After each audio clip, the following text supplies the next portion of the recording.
Secretary সাহেব, আমার তো একটাও পছন্দ হয় না। আমার একটা ভাই নিয়ে আসে যে ভালো মানের হবে, ওরে আনাই এখানে, কি মনে হয়? আচ্ছা দেখতেছি। তাহলে আমি কি করব? আরেকজনকে ডাকবো? হ্যাঁ দেখেন দেখি। আবেশ সাহেব আরেকজন আসেন। এটা চরম বেয়াদব, আমাকে সাথে একটু মোসাফাও করলো না। এটা আমার দেহার আগে অপছন্দ হয়ে গেছে। আরে সভাপতি সাহেব একটু ধৈর্য ধরেন, দু একটা কথা শুনে ঠিক আছে। সভাপতি সাহেব অত কানাঘুষা কি? আবেশ সাহেবকে বসায় রাখিছেন, দ্রুত প্রশ্ন করেন। তা আপনি বসেছেন কেন? আপনি প্রশ্ন করেন। আমি প্রশ্ন করলে আবেশ সাহেবকে আপনার পছন্দ হবে না। আচ্ছা ঠিক আছে, আমিও করতেছি। আমরা কি মুরুক্ষ না? এই হাফেজ সাহেব, তুমি আটটা একটু শুরোটা ভালো করে বলো তো।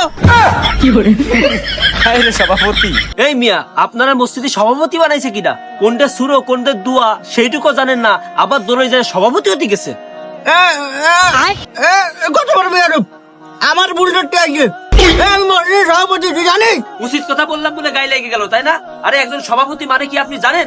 একজন সভাপতির পিছনে মুসাল্লিরা নামাজ পড়তে পারবে, এরকম যোগ্যতাবান সভাপতি হওয়া দরকার। আরে মিয়া, আপনি তো কিছুই পারেন না।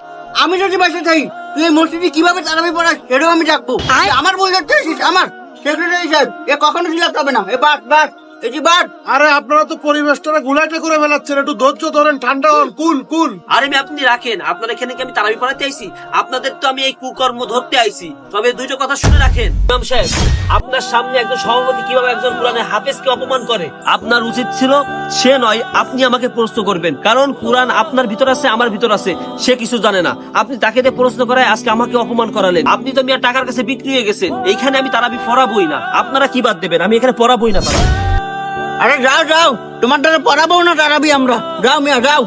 ইমাম সাহেব, আপনি এসব কিছু টেনশন করেন না, আমার একটা ভাইপো আছে, ও হাফেজ।